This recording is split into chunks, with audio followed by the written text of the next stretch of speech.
Have you ever stopped to ponder why people who decided to get married without anybody forcing them end up always quarreling about one thing or the other? There's fights, there's arguments over money, over who does chores, over childcare, and other mundane things every now and then. Have you ever pondered how do people go from loving themselves deeply to always quarreling and misunderstanding each other? On today's topic, we'll be talking about how to manage conflicts in a marriage and how to ensure that there are less quarrels in the marriage or no quarrels at all. Welcome to today's episode of Wellbeing with Nneka, where we talk about everything that has to do with your well-being, everything that might impact on your wellness and your mental health.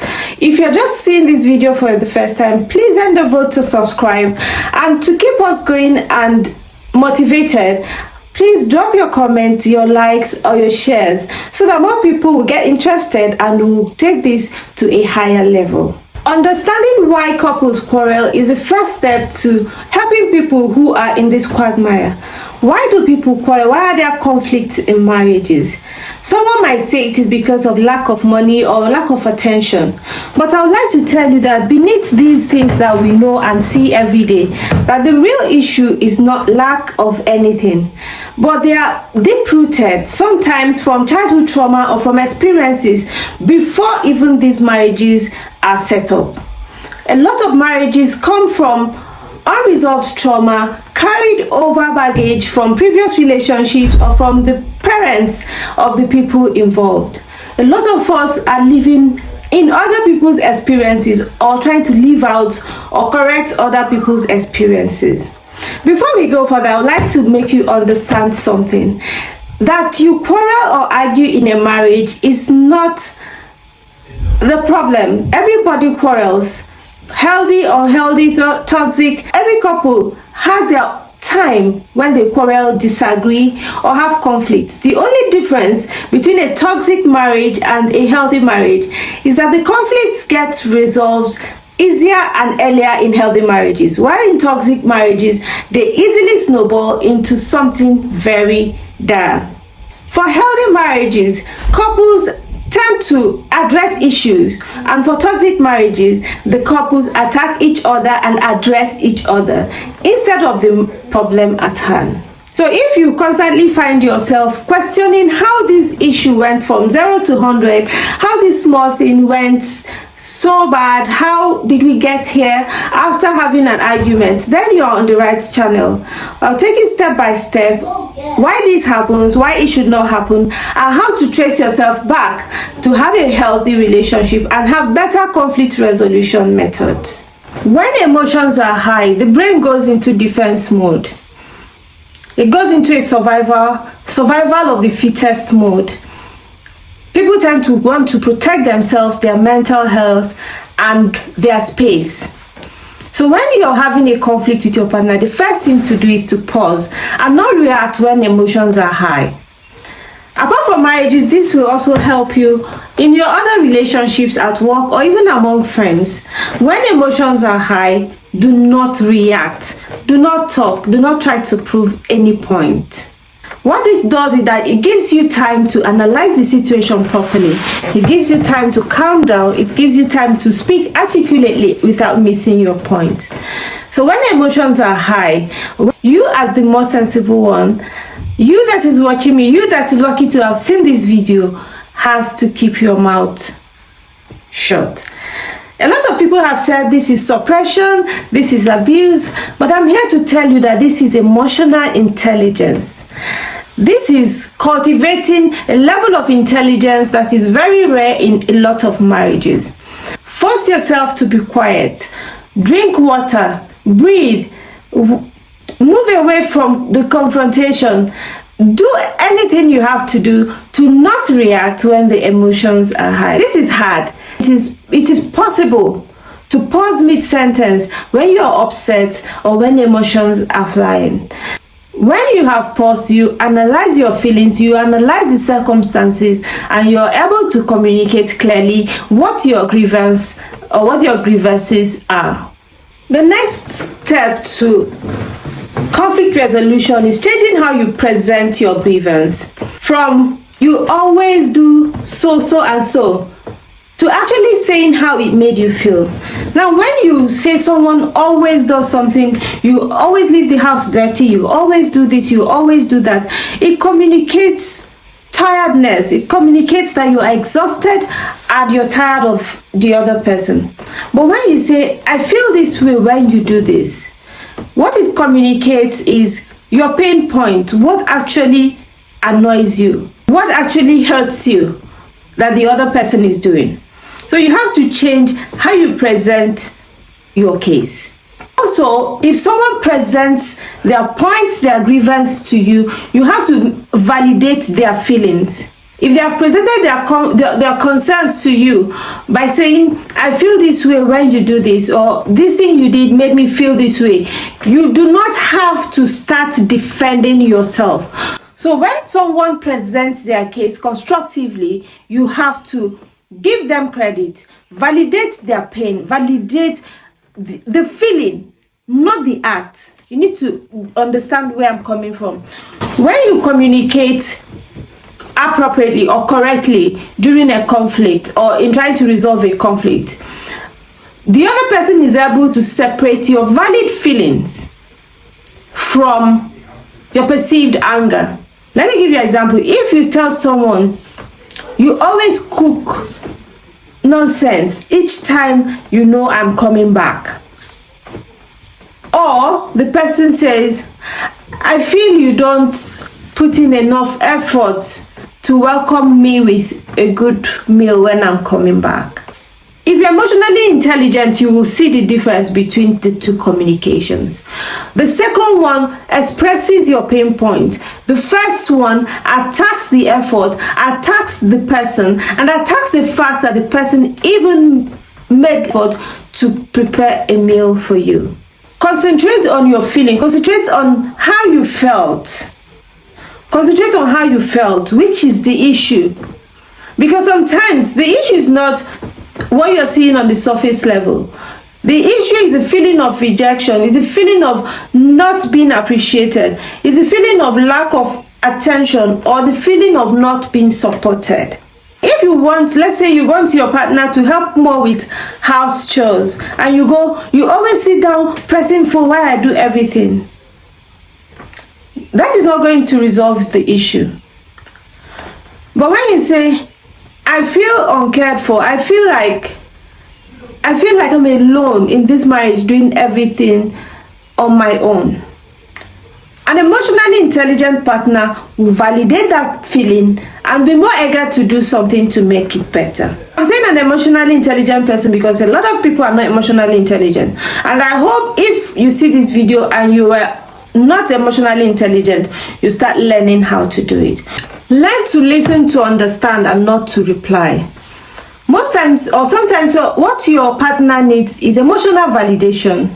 But a lot of people go into automatic defense mode whenever there is a conflict.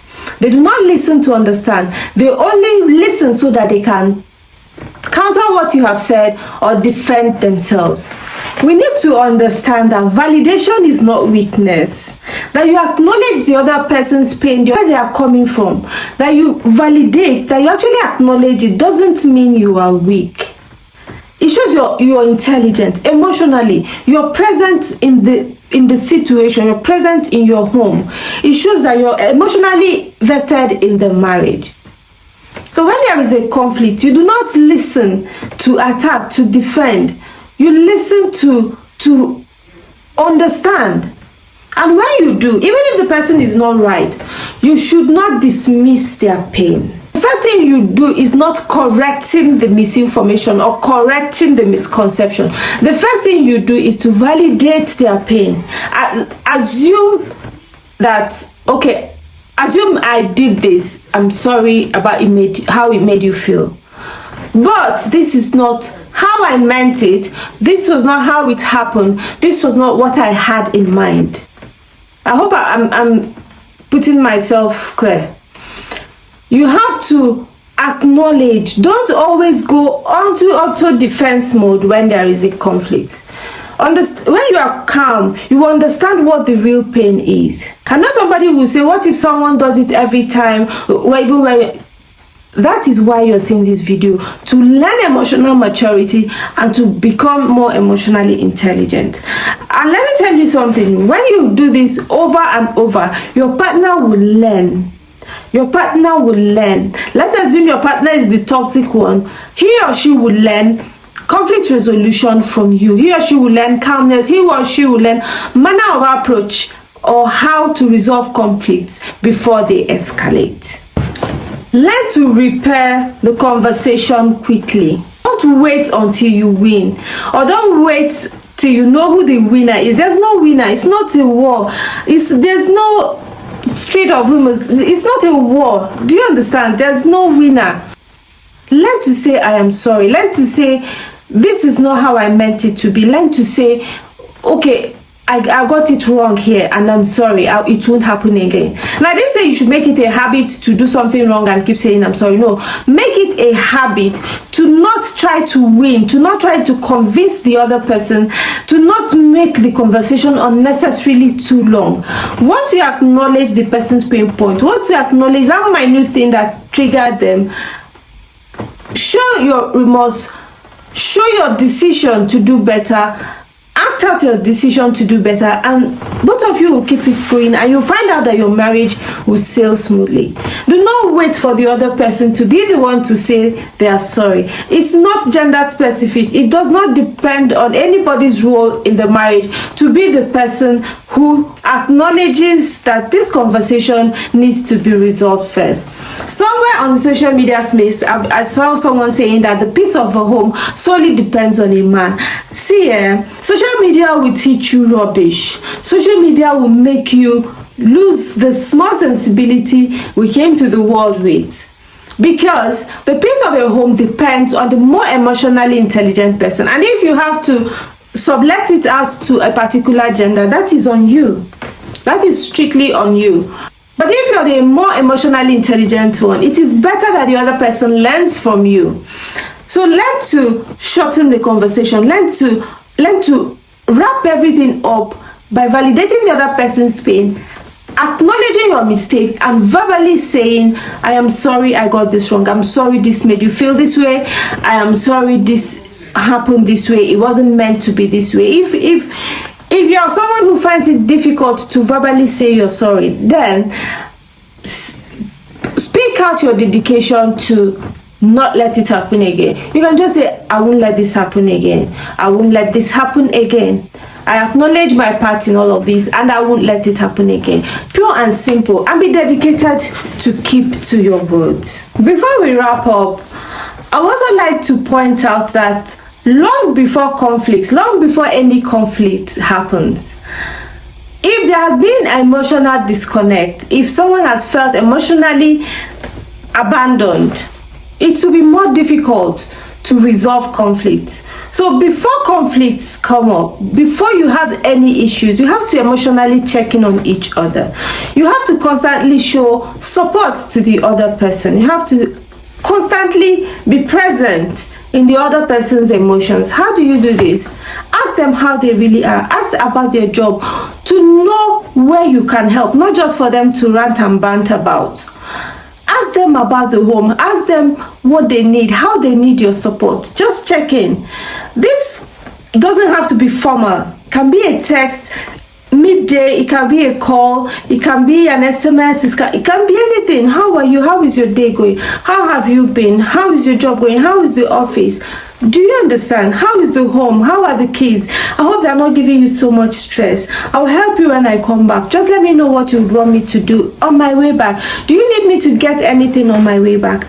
And remember, this is not gender specific. You do not have to wait for your husband to do it first. You do not have to wait for your wife to do it first. I'm speaking to you that is watching this video. So it's not gender specific.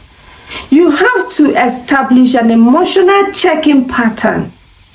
That way, like I already said, conflicts are usually about emotional neglect, about feeling unseen, unheard, and unsupported, that come out when mundane things happen, like washing of plates, cooking of food, washing, they just spring up from where they have been hibernating.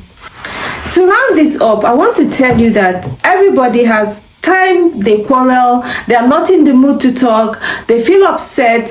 Some people carry into the home issues they've had at work or on the street or with other people. Yes, it happens to everybody.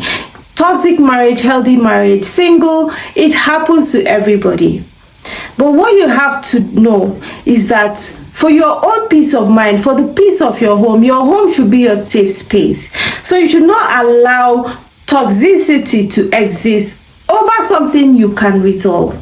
You do not have to keep waiting. He or she must beg me first. He did it first, so he should not feel bad. She did it first, so she should not feel bad because I did it second. No. Not only are you damaging the marriage you have built, you're damaging your mental health, which is why it is a topic I'm talking about. Not like I really care about your marriage that much, but I care about your mental health. Don't mind me, that was a joke. But yes, you become a bitter person. You become hard-hearted. You become stone-hearted. You become bitter. And some people's bitterness transcend into doing evil to their partners. Yes, plain evil to their partners. We have come to the end of today's edition, and I am sure somebody is going to be a better person after watching this. But what I'm not sure is if you have subscribed to this channel. Please drop your comments. Don't see me outside or send me a private message and say, oh, I love what you do. Kindly drop it on the comments so that other people will know we're not wasting time here. Thank you for keeping up with me today. See you on the next episode where we'll discuss something as interesting. Bye and have a nice day.